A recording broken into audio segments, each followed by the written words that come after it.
to red, white, and true. This is a thought-provoking roundtable discussion that focuses on politics, events, and changes in society on both a local and national stage.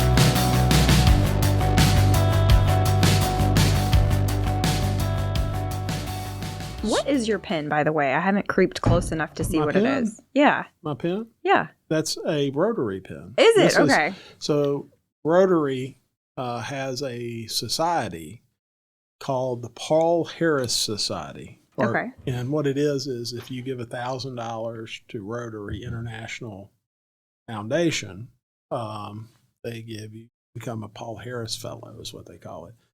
And this little pen is your Paul Harris Fellow, and then you can see it has little dots on it around the edge. This is an older one. I've got a newer one that's got 4 dots on it instead of the 2 that this one is, and that means I've been in it for 4 years. Oh, that's cool. Yeah. And so the Rotary Foundation does, the big thing they're known for is they help the United Nations in sponsoring and underwriting the elimination of the polio through the polio vaccination program internationally. But they do a lot of other stuff. It's a very good charitable foundation. I'm a member at Rotary, and I'm actually the president of Hernando Rotary right now. And it's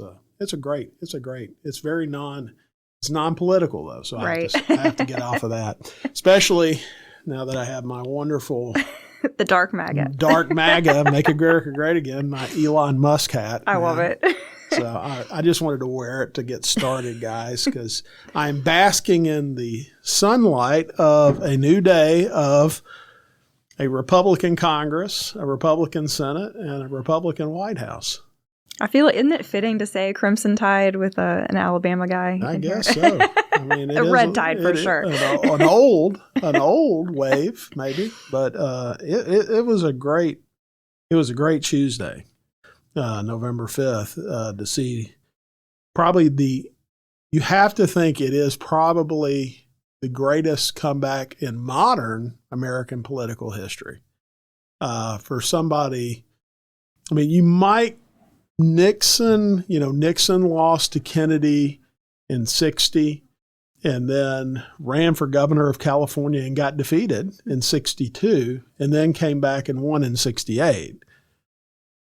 But, Nixon was never under a pall like Trump was with the prosecutions, the multiple prosecutions. Exactly. And obviously, January 6th, 21 did not look good on him. But at the end of the day, we have a democratic form of government, and the ultimate arbiter and judge of any politician is the American public. And he won a resounding electoral college victory, but also a popular vote victory. I think the last time I checked, he was still 5 million votes over Kamala Harris. Wow. What do you think? I mean, that's impressive to get it both, right? Because people like to play, didn't get the popular vote or, lean on one of those things to try to discount a win. Yeah. It's interesting you bring up Nixon. A lot of stuff leading up to the election, I saw Trump being compared to Nixon, but not in ways you might think. It was more about fear tactics and some of the things that, Trump would bring up in speeches. And it does kind of play on our fears, people coming into the country and illegally and kind of taking advantage of what we've built in this country. And Nixon did do a good job of some of that like fear stuff as well. But it's I don't like that terminology of it being fear. It's pointing out facts that, we should be scared of. Well, I mean, okay, let's look at the United States per capita income is in the $70,000 per person range. I mean, take Japan. It's in the 30s per capita. And that's a modern industrialized country.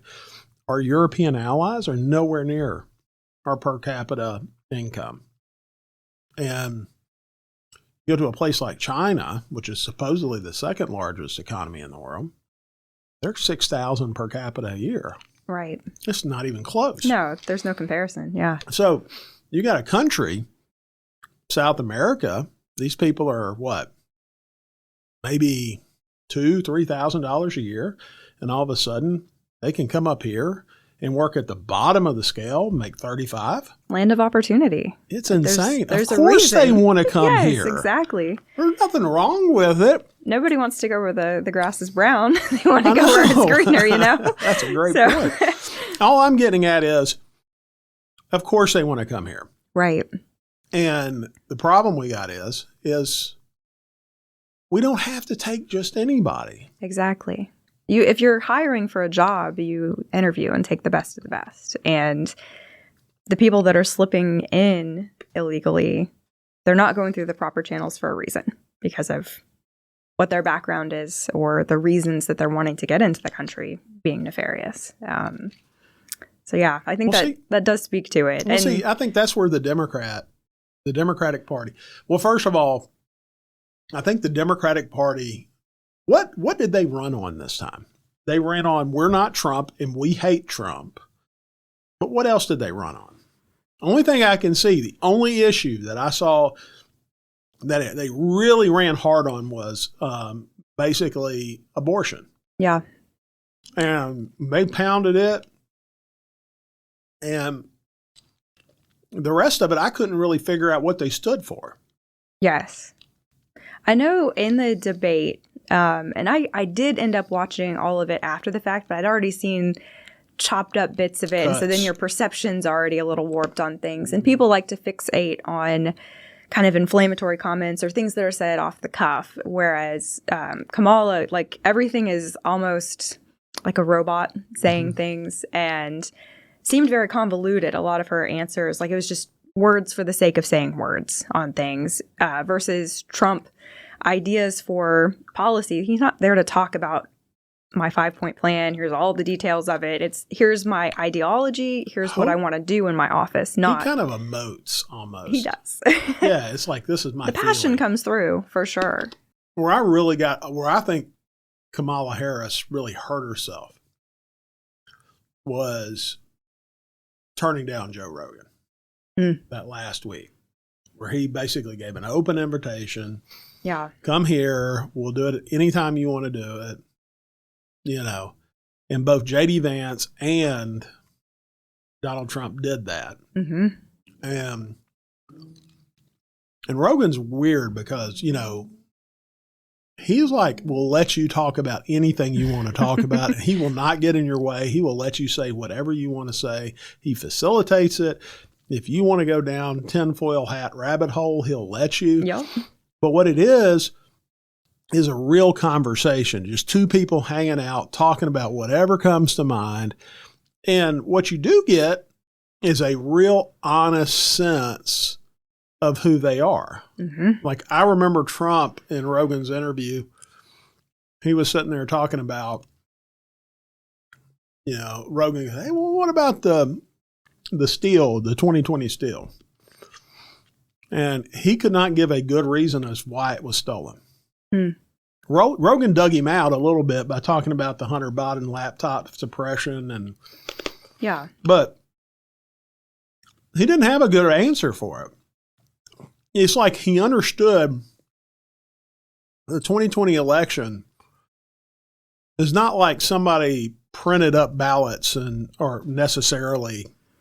It was more like they used this government, private industry with the tech industry suppression regime to suppress narratives and to pump up narratives in the corporate media. And they pumped up narratives that was positive towards Joe Biden, negative towards Donald Trump. They suppressed anything that might get in the way, that might help Trump.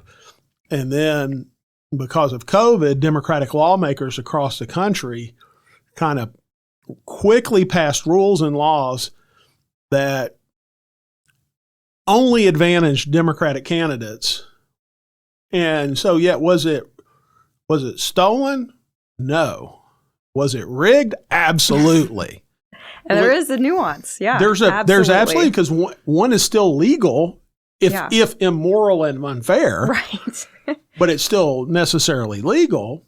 What do you think about that? I mean, it kind of makes me think of censorship in other countries, right? And in the United States, the right to have free speech, to say whatever it is that we want.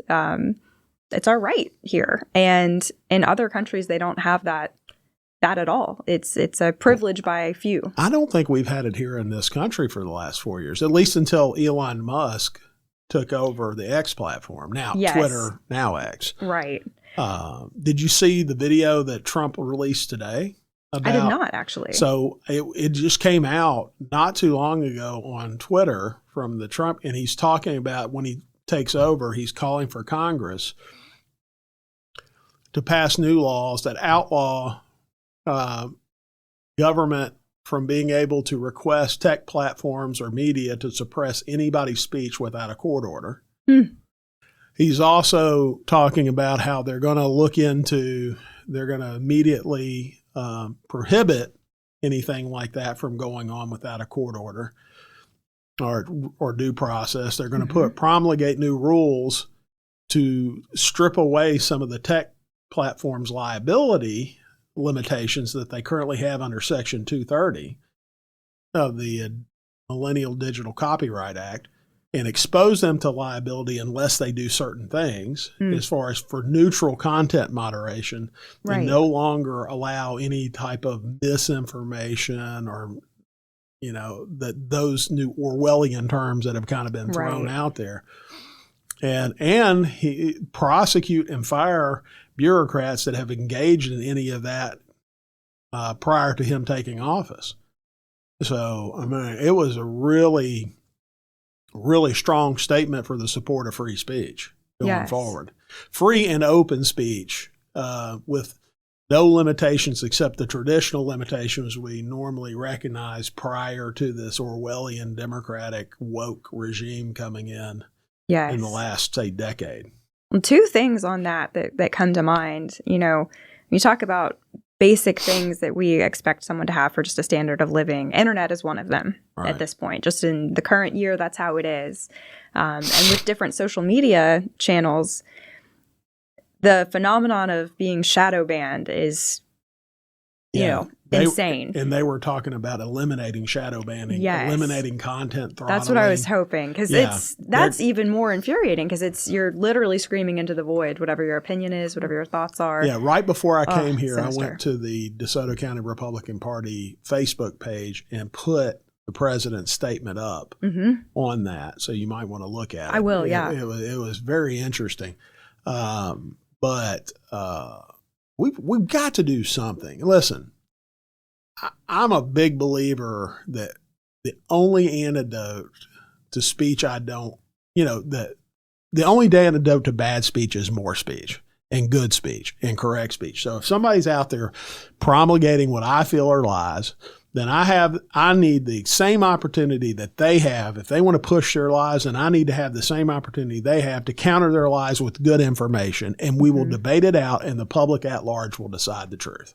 And that's how it should be, is a discussion, a conversation, not a scream and fight. That's what's so Orwellian about those, misinformation labels. Yeah. Well, it was basically misinformation is anything that I don't agree with. Well, that's just horrible. I mean, I don't know about it. I'm wrong all the time, right? So my point would be is if I disagree with you, I don't know if I'm necessarily right or not. But I think the one thing X did in this campaign, being a true free speech platform, is it exposed the lies of the corporate media. And what we found out is they lied to us all the time. There's that Hunter Biden laptop hoax that the corporate media pushed. Oh, it's Russian disinformation. No, it wasn't. It was real. Yeah. And it probably affected the outcome of the last election. When you only have 70,000 votes separating Biden from Trump in a second term, it probably affected the outcome of the election. I mean, the Russian collusion hoax that they promulgated as if, and that comes about because President Obama misused the intelligence services, lied to a FISA court, his government did, to have them spy on the Trump campaign while he was getting ready to come into office, and use that to promulgate this hoax that the Trump campaign was somehow colluding with the Russian government. I mean, and to try to handicap him before he ever gets into office. Right. And then the fine people hoax. You know, if you ever listen to the statement when they were talking about the Charlottesville riots and the thing, you know, they say, well, Trump said there was fine people on both sides. Well, all you got to do is go back and look at the whole video. He starts off by saying, first of all, white supremacists and Ku Klux Klan members are not okay, and I condemn them utterly. And then he starts talking about people who both oppose and support keeping historical monuments there. And he says that there's fine people on both sides. Exactly. Got to have the context. But then Obama, in this that has been debunked by Snopes, which is a liberal fact-checking organization. But Obama, this last week before the election, I see him get up and talking about, well, he says there's fine people on both sides, as if Donald Trump is saying that white supremacists are fine people, and they're not. He was lying. Exactly. And they accused Trump of lying. You could go through MSNBC, CNN, Obama, Kamala Harris, Joe Biden, Tim Walz lied. I mean, he lies just like he's breathing. And then they wonder why the American people don't trust them anymore. Well, I always have firmly believed that people aren't as much malicious as they are ignorant. But when you get to that level of insidious implanting of ideas that are misinformation into the American people, the American people don't know what's going on. They're listening to what they think are trusted news sources, social media, what their friends are hearing, picking up on that. And so when ideas and seeds are planted that are weeds and trash, it's horrible because people then, they still feel like they're voting with their convictions, but it's based off of stuff that's not true. I like to tell my kids sometimes, making good decisions is not necessarily about being smart. It's about having the proper perspective and context with which you're framing your decisions. Am I keeping the proper balance of short-term, mid-term, long-term, and am I considering all the relevant factors? A lot of times people who make bad decisions, it's not that they're making a bad choice. It's they're considering the factors they think are important or not important, and the factors they don't think important are really important, and that's how they get bit, right? Absolutely. And I think that happens a lot of time in politics. I mean, you're sitting here I was talking with somebody, just a lady who works at an attorney's office. She's a secretary, and she was talking about what she has to pay for like eggs and stuff. And the government is sitting there telling us that inflation is under control. But according to her, for her groceries, it's not under control. And she's still struggling. Right. And talking about how she couldn't afford that, she's like skipping meals to make everything balance out. Because she bought this car before inflation really started going, and her budget was fine, but now it's not fine. Right. And then that's where I'm like, okay, so the Democratic Party is pushing abortion access as the number one issue when people are struggling and skipping meals to make ends meet. What do you think? Well, and that's as a millennial, as someone that's recently bought a home, I started my search for a home in 2021. I moved to Hernando in 2020. And 2021 was ready to look for a house, and that was right after the change in regime, and market went crazy. I could talk about rental houses and all sorts of other stuff, but there was no way that my then boyfriend, now fiance, very soon to be husband, and I could get into a house. Companies were coming in and Blackstone type private equity, Absolutely. just buying stuff up in cash. So we ended up buying land and waiting to be able to get something in. Well, fast forward to the current year, the interest rates with over 800 credit score, interest rates are still just abysmal. 7.5. Yeah, we got 6.5. I'll share that. And it's terrifying to me. How does my car loan have a lower interest rate than my mortgage? What? But the interesting thing, and I think this is something that's weird for millennials, is y'all grew up in a time with incredibly low interest rates. Mm. So my first house I bought in 2001. My interest rate was 6.7%. And that was considered low at the time. My parents had a mortgage that was in the 7s or 8s, and then we had this stretch where it was in 2, 3, 4, which is incredibly low.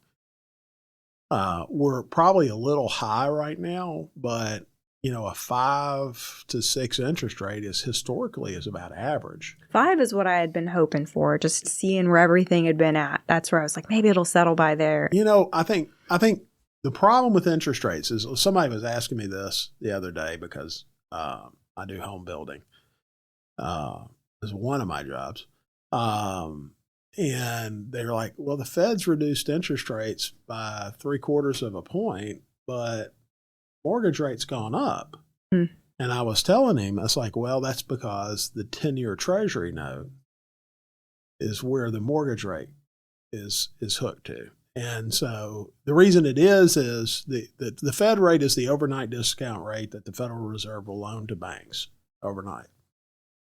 The 10-year Treasury note is kind of a 10-year cost of money that people can kind of peg in the open market. And the reason that matters is the average American mortgage, while it's a 15 to 30-year mortgage, the average American keeps their mortgage for 7 years. And then they either refinance or they move or something happens. But, it's 70% plus only lasts 7 years. So they kind of figure the money for 10 years. And then they understand that they're kind of okay. Yeah. And so that's why they peg it to the 10-year Treasury instead of the overnight rate for the federal funds rate. And so what happened is even though the uncertainty with who's going to be president and federal spending has driven the 10-year Treasury rate up. Mm-hmm. And that's why we've had elevated mortgage rates right now. So we will see if they can get government spending under control in the Trump administration. You will see that the 10-year Treasury rate start to decline. And once that starts to decline, I think we'll see mortgage rates decline. Then, I would think within a couple of years, you would be able to refinance that in the 5s. I think if you just hold on and give yourself 2 or 3 years, you might be able to get like a 4.75 or 5. That'd be awesome. Like I said, I was hoping for a 5. I mean, my sister, she kind of ended up stumbling into a house, similar interest rate. She bought probably 8 months before me on there. And it's tough out there. And, crazy. You're talking, okay, average salary, $70,000, thereabouts, trying to get into a home. That 6%, 6.5% that I'm paying. It's hard. You basically buy the house twice if you kept it for the whole length of the loan. Not intending to, but pay that baby off early. No, you want to if you can. Yeah. Well, and that's the other problem too. It's like, housing affordability is an issue. Donald Trump wanted to be president, but I don't know if he did himself any favors. There's a lot of problems he inherited that the Democrats and the Biden administration made. The Biden administration came into a pretty good situation. Now, you had COVID, and that was a problem. I'm not saying it wasn't, but they screwed it up so badly. They took what was a pretty good situation and really screwed the pooch. And, what do you do with that? I feel like, the COVID-19 pandemic, that was something my generation had never seen before. Hadn't really heard anything like that before. Right.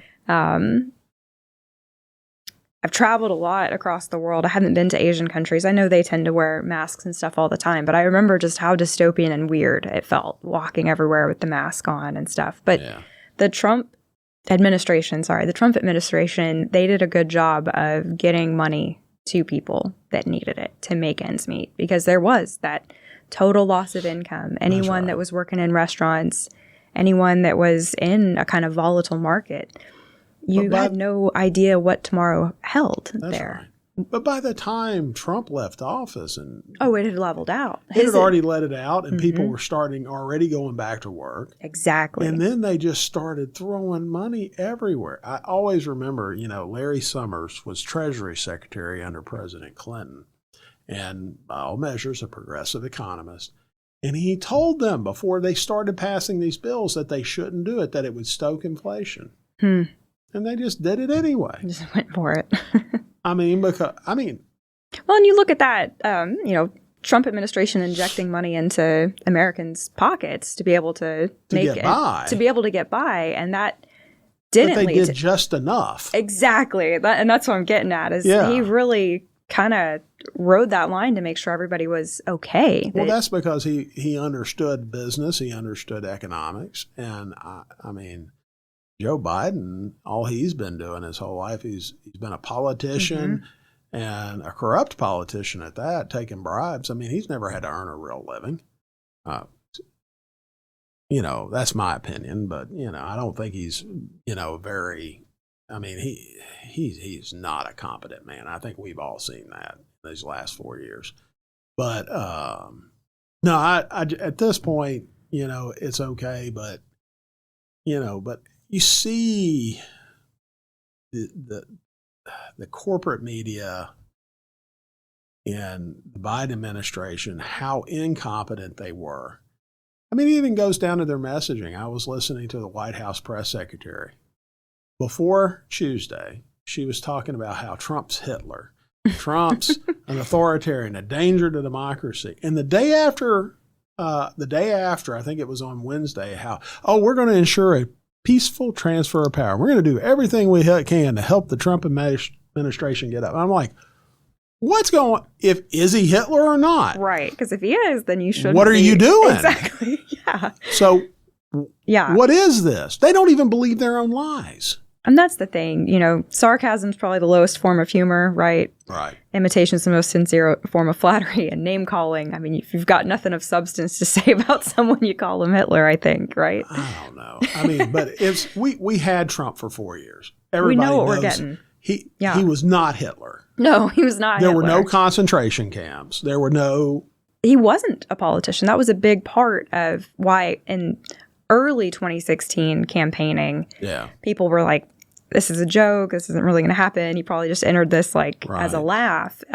He doesn't have any political experience, but he did in a way. Just being in business, politics inherently is woven into that. Well, I thought the interesting thing, I listened to that whole Joe Rogan interview, and I thought the interesting thing about it is they asked Kamala Harris on The View, was there anything you would change from what was going on in the Biden administration? Of course she goes, I can't think of anything. That's horrible. Like if you get to the end of your performance review and your boss asks you, what are you going to work on growing, developing yourself in the next time? That's basically what was being asked, and she's like, no, I'm perfect. Can't think of anything. 10 out of 10. So everybody that had a brain immediately knew she's lying. Right. But why? And then Rogan asked basically the same question to Donald Trump. What mistakes did you make in the first term? He immediately says, I chose a lot of wrong people to staff my administration the first time. I'm going in. I don't know these political people. I have to rely on 4 or 5 people to help me staff, and then they're staffing, and I end up making a lot of bad choices. Yes. That's not a narcissist. That's humility right there. A narcissist cannot admit to making mistakes. They point at others. They're never the one that's wrong. And he took it. He took it. That's a big deal. See, I thought he did Theo Vaughn, he did Joe Rogan, he did 4 or 5 long form podcasts with at least an hour, up to 3 hours. I thought it really gave you a good sense of who he was as a person, warts and all. Not all of it was pretty, right? In my mind. Some of it is like, yeah, I'm not sure about that. I don't like that about him, because you wish he had a better grasp of the specifics. Mm-hmm. But you could also see where his instincts, like he was talking about the National Security Advisor, Mr. Bolton, where he's like, I picked this guy, and a friend of his calls him and says, yeah, you may not want this guy on your He's like, well, I've already done it. And he's like, but he turned out useful because I'm taking this guy in with me to diplomatic negotiations. And they're thinking, this guy's a nutcase. He's going to declare war with this guy. And he said, I could leverage it during the negotiations, which gives you like, okay, he's got incredible instincts. Mm-hmm. How to turn, he's a problem solver. He can figure out how to turn a bad situation to his advantage. So that's what I liked about it. And so I don't know, but, did you see that chart on turnout where it's like it shows 2012, 2016, 2020, and 2024? I was seeing so many breakdowns of different demographics. So there's this and different things. So is this just total turnout? Total turnout. So it's okay. This chart that shows, and you basically see a very steady progression in Democratic turnout. Mm-hmm. And there's a line, plot, and it goes 2012, 2016, and 24 are just right on this line, but 2020 is like double. And it's like, what the heck happened here? Yes. And then Republican turnouts was similar. And so I'm starting, it really made me think, 2020 was fishy, really fishy. And nothing you can put your finger on, right? But the turnout was really fishy there. But other than that, turnout was down all over the country. The state of Mississippi, turnout was only, in 2024, average turnout in the state of Mississippi was around 60%. This election, we were right at, I was talking to the Secretary of State's office, it was right at 54%. Except for DeSoto County. Got to brag on ourselves. Yes, DeSoto County. We contributed. DeSoto County was at the top of turnout in the state. In fact, I believe we are the only county in the state of Mississippi that saw its gross vote total number went up rather than down. Now, the interesting thing is our percentage turnout didn't go up. It was actually about the same, maybe a little bit down. But that's because we registered 10,000 more people to vote. And I think we had 74,000 people roughly voted in 2020, and we had 78,500 voted in 2024. So we were up, and almost all of it came through absentee voting. Getting out, encouraging people who are commuting up to Memphis. Hey, you're out of town, grab hold of that and use it to vote. And they did. We increased early voting over 50% over 2020. So where in 2020 we had about 11,000 early voters, this time we had 18,200 early votes. That's phenomenal. Yeah, it was crazy increase. So that's the only reason we had if we had kept about the same amount of early votes as we normally would have had, and with the same growth or shrinkage as we would in the electorate, we would have probably been down about 10,000 votes from where we ended up, about 68,000 from 74,000, which would have put us in line about with what the rest of the state did. But that early voting really, that absentee voting, really paid off for us. And we really need to start encouraging, we have municipal elections coming up next year. Yes. We have April will be the primaries for the municipals. April 1st, no fooling. And then June, I believe, is the generals. That's right. And we've got to get everybody ready to get out and vote. and really push absentee voting for that as well. So the Republican Club, which I'm the vice president of, we're really going to push a program over the winter and into the early spring to try to identify those people we had success with absentee voting, to try to get them to the polls here for the municipal elections. Because, I don't know if you know this, but municipal elections in Mississippi are notoriously atrocious for turnout. So we turned out 60% for this presidential election. We'll be lucky to get 10 to 12% for the municipal elections. And so the Republican Club and the executive committee are going to work really hard to try to get, I've set a goal to try to hit 20% turnout, which almost will double it. Yeah. And we're going to do a lot of work to try to get that turnout up for our municipal elections. And the reason why is we are going to have Democrats come in and challenge us. There's some rumblings we're hearing about Democratic lobbying organizations up in Chicago are talking about committing money to go after municipal seats down in the state of Mississippi, including some here in DeSoto County. And so we've got to work hard. Usually in DeSoto County, the Republican primary that's the election. Yeah. But it's not going to be that this year. And we Republicans have to take this seriously. If we want to keep this county red, which we absolutely want, we did a great job. We had 60% for President Trump, 36% for Kamala Harris. This county has not turned a dot more blue since I've lived here for the last 20 years. And I want to turn it more red.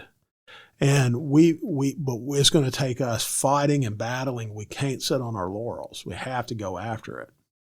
Absolutely. I mean, and you're exactly right about absentee voting, people that cross that state line to go work in Mississippi, or Memphis rather, live in Mississippi where there's safety, pay their Mississippi state taxes, rather than living in Memphis where there's no state taxes. Yeah. And I think a lot of the values and safety that people are looking for in a hometown, in a community, DeSoto County, and specifically the Republican Party, live for those. We have built, the Republican Party has built DeSoto County and made it what it is. And this county has the benefit of some great leadership over the decades that have put us in the situation that we're in. People come here because of our schools. Mm-hmm. I mean, that's one of the huge attractions, right? Yep. Well, the reason we have great schools is because county leadership decades ago decided that we were going to have a unified countywide school system. And then they made the sacrifice to fund bond issues, to fund it properly, and put the ad valorem taxes in place to fund it properly. And that made it a economic driver for the entire county. You go to other counties in the state and they don't have unified school districts. Mm-hmm. Most of them do not. They'll have one half of the county will be this district, another half there. You may have a unified county district, but each municipality has their own. And so they don't have the resources like DeSoto County School has. Mm. And I think that's why we're really in a great position, but that's what's Republican leadership. And I mean, I often have a saying is, any governing that's really important to people that matters at all in this country is done at the local level. Absolutely. Well, we have conservative Republican leadership at every municipality in this county, except one, and they're in good financial shape. They don't spend too much money. They're very prioritized on safety, mm-hmm. on public safety, fire protection, mm-hmm. health care, ambulance, and not a lot of, they don't spend money frivolously. Right. And they've done an excellent job of it.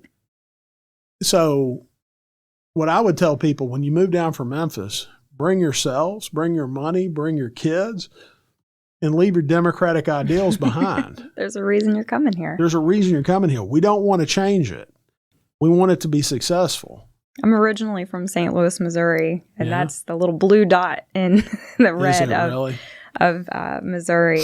My mom was working the polls up there in St. Louis. She still lives up there, and she's like, "Yep, that's just how it is."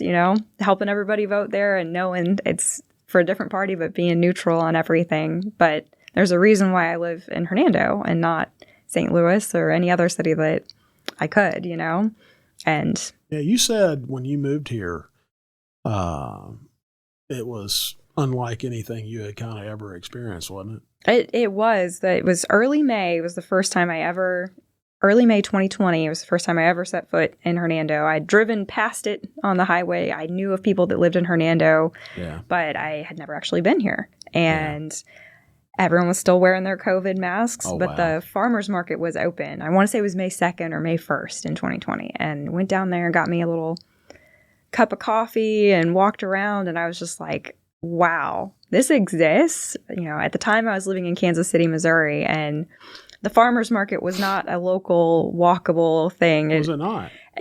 The closest one to me was down in the River Market area. So it's like a 20-minute drive to get down there. Okay. And then when you're buying the produce, like it really isn't like the farmer that you're working with. Is it more like going to Kroger or something? Basically, but with like a facade. Okay. Is what it would end up being. So it was just a totally different experience here where you're like looking someone in the eyes that made the product, grew the vegetables, etc. It's a real farmer's market. For sure. Yeah. And meat and dairy on offer here as well, which isn't something I'd seen at farmers markets before in bigger cities that I'd lived in. Yeah.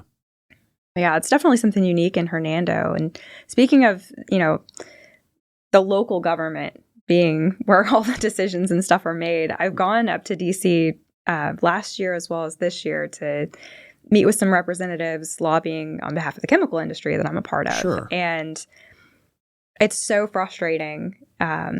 There's so many issues at play at that federal level. You get down to the state level, there's a little bit more progress that you can make quicker.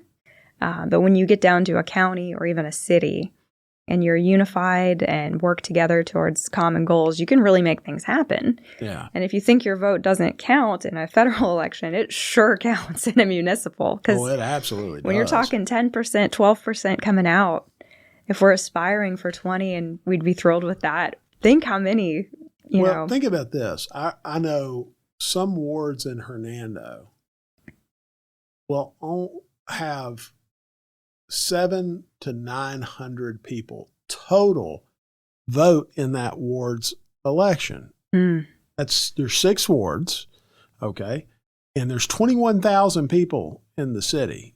So you should have, right? Yeah.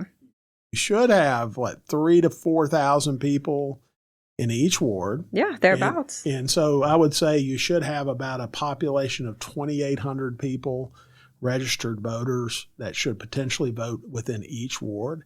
Yet you only have I saw one ward where it was a 40 vote margin decided it, and the winner got 280 votes.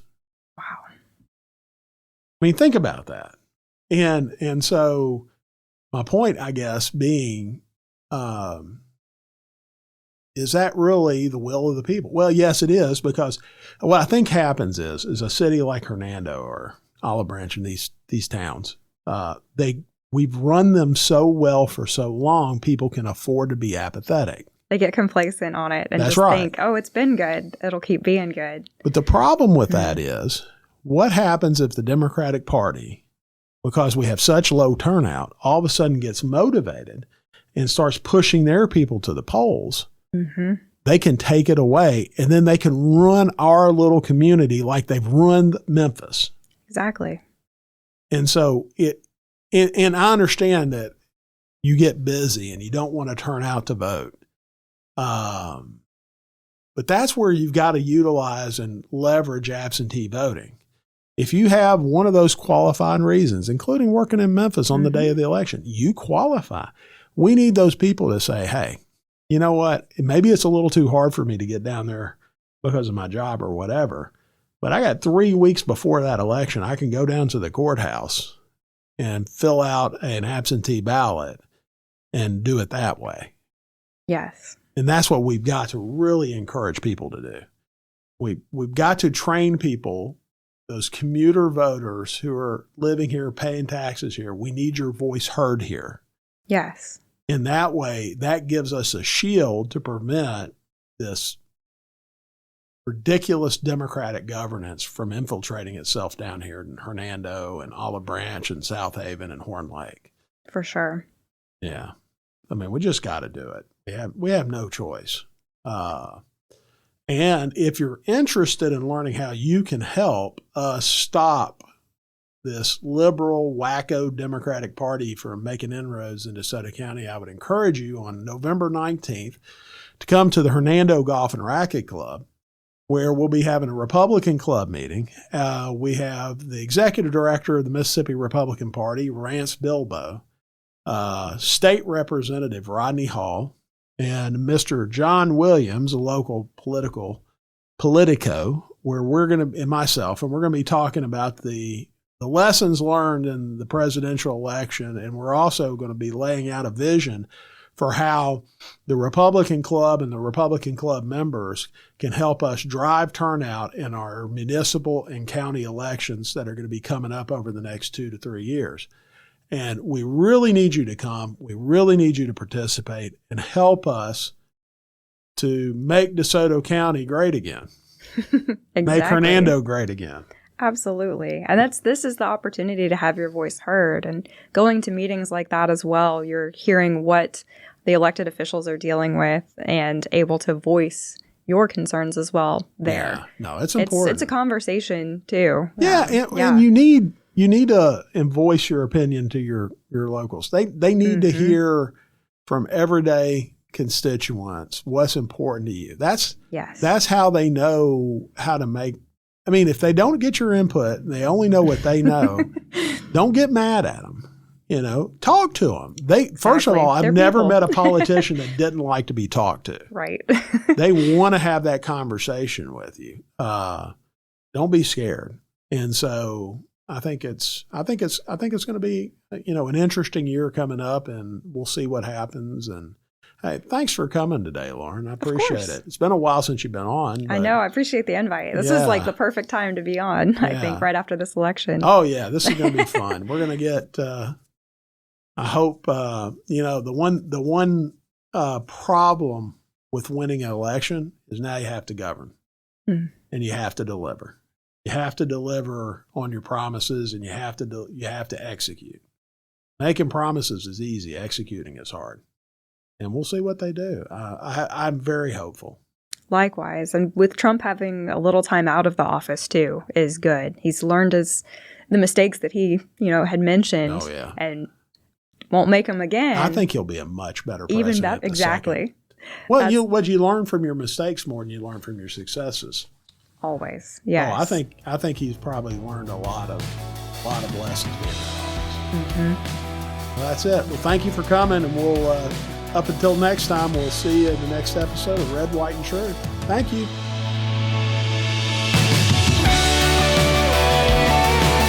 Thank you for watching Red, White, and True. We hope you enjoyed our thought-provoking discussion. You can find our podcast distributed on Apple, Spotify, YouTube, and X. Please visit DeSotoGOP.org to watch more episodes and to learn more ways to be involved with the DeSoto County Republican Party. Because remember, your vote and your voice matter.